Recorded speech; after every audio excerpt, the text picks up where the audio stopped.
Hi, welcome everyone. Welcome to our workshop today. My name is Abby. I am the tech guru for seniors, and I have a great workshop designed just for you.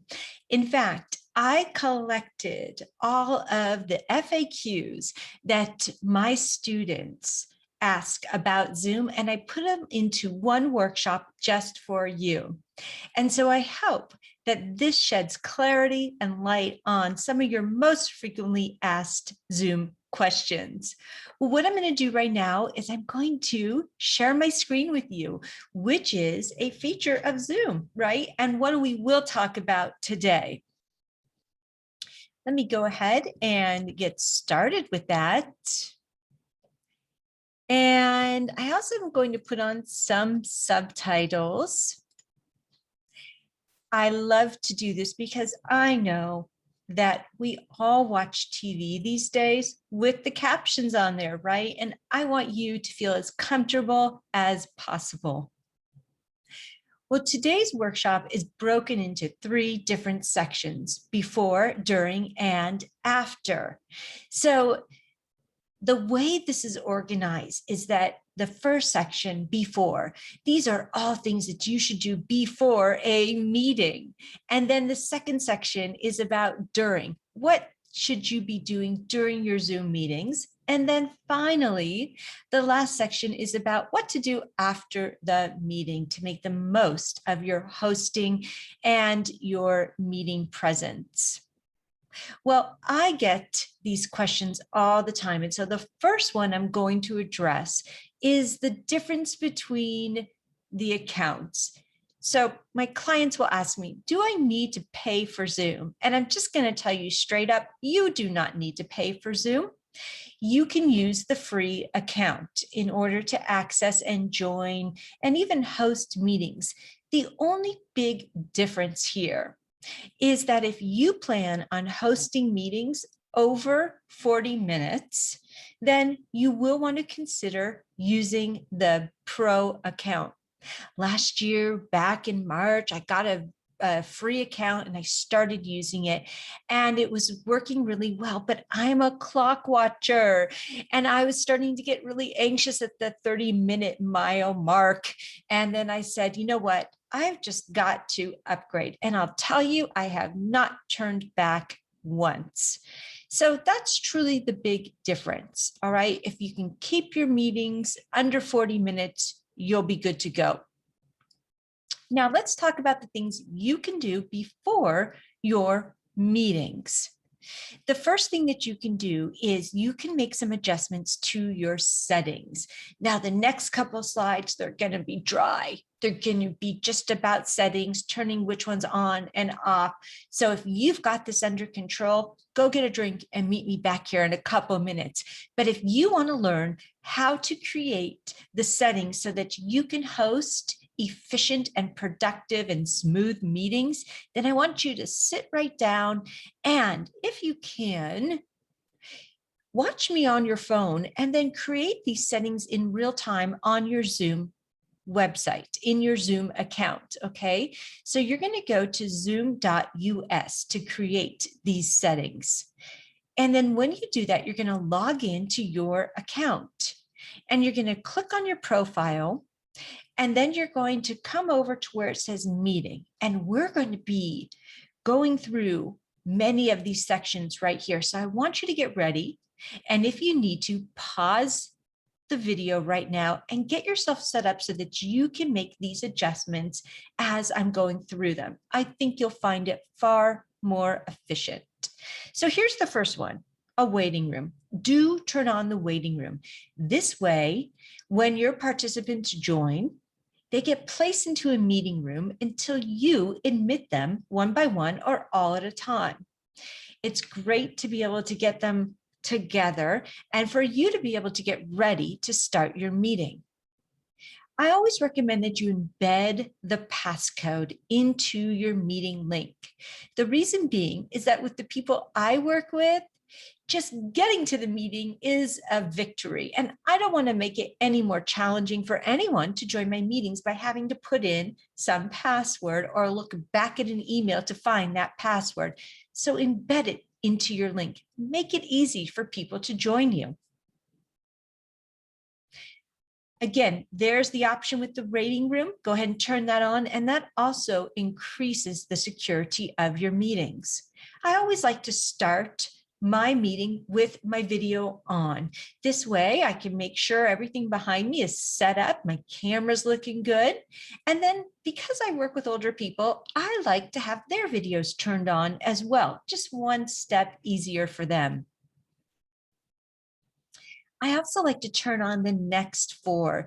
So I would like to give the ability to my participants to chat, to have a private chat with each other, to even save chats. And I like to know that when there are new people joining the meeting, I get a little ding dong sound, and that tells me and only me that someone new has joined. I love this next setting, always show meeting control toolbar. And I know that this comes up often in my meetings, that those Zoom meeting controls disappear. And I don't want that to happen to you. I want them to be present for you at all times. So go ahead and toggle those on. Also, show Zoom windows in a screen share. This way, you'll be able to see your participants' windows and screens during a screen share. And let everyone share. You never know when you may want to pass the baton to someone else. Turn on those meeting reactions, and this way you can communicate with the other people in your meetings by giving them a thumbs up or a heart. We're going to talk more about that in just a minute, but we're going to continue on as we move through these meeting settings. So right now we're in the in-meeting advanced settings, and I want you to toggle on the closed captioning. That allows you to have captions in all of your meetings. And people just love this because it really provides a lot of comfort knowing that they're going to be able to read what's being said as well as hear it. Go ahead and also toggle on the virtual backgrounds and any video filters so that you have the ability to turn on a virtual background in the meeting as well as before the meeting. Finally, and this point is so important, and I'll tell you straight up, so many of my Zoom questions can be solved when you have kept your Zoom application up to date. And Zoom comes out with a new update almost every 3 weeks. It's consistent, but it's also maintenance. So you've got to stay on top of that because the newest features are going to be right here in the area download. And when you click on that, I want you to download the newest version. And again, a new one comes out every couple of weeks, but Zoom is constantly refining its application. And I want you to have the most updated version. And this way you will experience less glitches or inconsistencies during your meetings. Now we're going to talk about scheduling your meetings and the importance of how you do that. The easiest way that you can schedule a meeting is directly within the Zoom application. When you click there, another window will pop up, and this will allow you to specifically schedule your meeting, even if it is a recurring meeting, like a book club that you have every month. Once you've scheduled that meeting, you can double check that you've done it. You can click on where it says meetings and then see what it is that you have scheduled. You can also copy the invitation. And when you do that, this text comes up. Okay, now I know, and you know, you've seen this before, all the meeting ID and the phone numbers and call in through here and there and Tacoma and all that. So I just want you to take note of this because what you're going to do is you are going to copy that invitation. And when you copy it, what happens is it gets saved to the virtual clipboard. And I want you to then open up your email. And when you open your email, You're then going to paste that saved, copied invitation into a new email. Now, what I like to do once I've done that is I like to take out all that gobbledygook because no one really needs it anyways. And I just like to keep in the most important aspects and points here. I want my participants to be able to see the link as well as my meeting ID. And then I just customize it. I'll put in the name of the meeting and the date. And I'll tell you, I reuse a template like this over and over and over again directly from my email. And it saves me a lot of steps. Now, during a meeting, I want to show you how you can best host, how you can adjust the screen view, how to interact with other people, and also share your screen. So when you're going to start a meeting, you can go back to where you've scheduled it and then tap on the blue start button. Now I want to tour you around the outside and talk to you about the meeting controls. And let's start at the bottom right. So down below there are all of your meeting controls. And since you've toggled on Show Meeting Control Toolbar, it will stay down there. Nice, huh? If you need to stop your video or if you want to change your virtual background, you can do that by clicking on the Stop Video little caret up button. And then that will allow you to then add a video to, or even add a picture to your virtual background.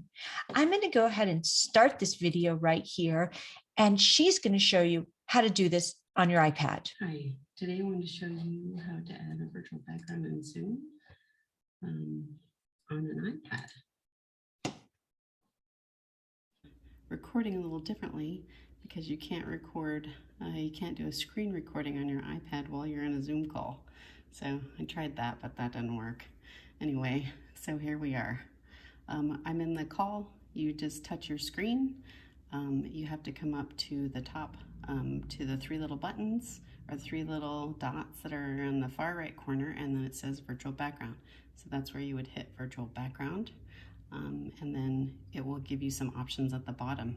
They have some that are already preloaded, so I can be in San Francisco, or I can be in the grass, or I can be in outer space. If you want to add your own, you would just do plus, and then it will go to your library, and then you're able to pick which one you would like to add to your background. But using a virtual background has been shown to increase participation in Zoom instruction or teleconference instruction because some people are just a little hesitant about having all these other people looking at their home. Anyway, I hope that you find this useful, that you'll increase your participation, and that you'll use a Zoom background if you can. Okay, so you can also liven up any of your meetings using some Zoom filters as well. And we could talk more about that another time. I want to show you, if you happen to be in the middle of a meeting, you can also click on the participants button, and then you can copy an invitation right then and there. So if you realize that you forgot to invite someone, you can still copy the invitation there. When you open up that participants field, you'll see that all the people who are in your meeting are present, whether or not they have their mic on or off, or their video on and off. And right down there at the bottom, you can mute them all beforehand. And I recommend that you do this to eliminate the noise of doorbells, of phones, of dogs. And this way you can present as you need to, and then let your participants know that they'll need to unmute themselves. Right next to there is the chat field. And I want to back up one bit here and let you know that anytime you want to chat or you want to send a message to someone else in your meeting, you can select the chat, and you can determine whether or not you want to chat to everyone or just one person privately. When you go to share your screen, The first thing that's going to come up is the option to share screen one, and that's usually what you're going to want to do. If you're going to share computer sound, like a song, or if you're going to share video, you're going to want to check off share computer sound and optimize for full screen video. I'm going to go ahead and share a video with you right now. In this video, you'll learn how to share content within a Zoom meeting. Simply select Share Screen at the bottom of your meeting window to get started. From here, you'll be given various options for sharing, such as sharing your full desktop or an individual application you have open on your computer.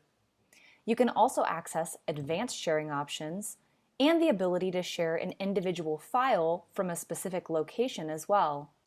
If you're planning to share content that contains audio, such as a third-party video, be sure to select Share Computer Sound in the bottom left-hand corner to ensure that your participants can hear your computer sound as you're sharing. When you're ready, select Share on the right-hand side.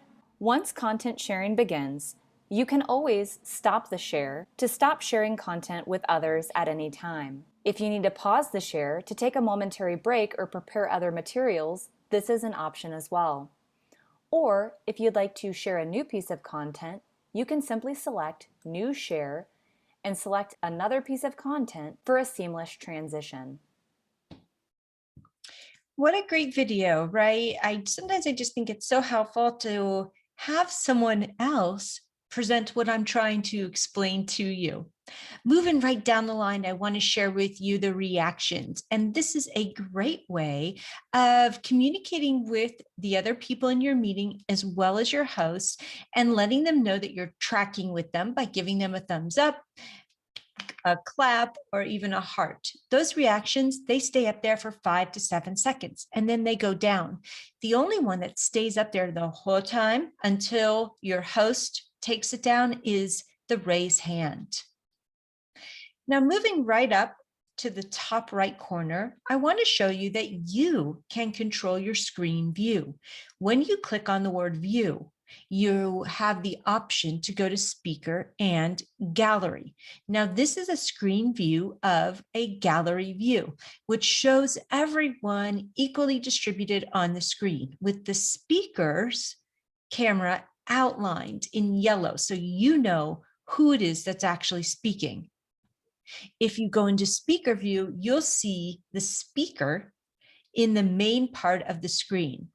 Now, a lot of times, if I'm meeting one-on-one with people, I like to go into speaker view because their image is usually at the top, closest to my camera. And that helps me keep eye contact at the same time. After your meeting, what you want to do is check to see if there's a recording. If you want to make a recording, you can do that. And then afterwards, you can download your recording from Zoom. You'll get an email notifying you that your recording is ready. And I'm going to go ahead and play this video from Zoom right now. Recording a Zoom meeting is a simple process. Just select the record icon at the bottom of your Zoom meeting window. Zoom offers two options for recording. Record to this computer will save the file locally on your computer in an MP4 format, while recording to the cloud will save directly to Zoom's website and is optimal if you plan to share the recording later. If you do not see an option here, you are likely recording directly to your computer. Unless you're recording automatically, select your option to begin recording your meeting. Once you're recording, you can pause or stop the recording at any point during the Zoom meeting. Once you end the session, there will be a brief conversion process where you will see the recorded file is completed. If you are recording locally to your computer, the recorded file will be accessible from your Documents folder in a subfolder called Zoom. If you're That's right. So anytime you have recorded a meeting, you can then get it from your Zoom website, zoom.us, and it will also download directly onto your local drive. Well, there's my phone number and my email address. I'm going to keep it up there for just a minute or two to let you know that my door is always open, and I want you to reach out to me if you have any questions whatsoever. I also want to thank you so much for joining me today. It is my honor and my pleasure to serve you. I hope you learned a lot, but if you do have any questions, go ahead and reach out to me and I'll be sure to get back to you. Thank you.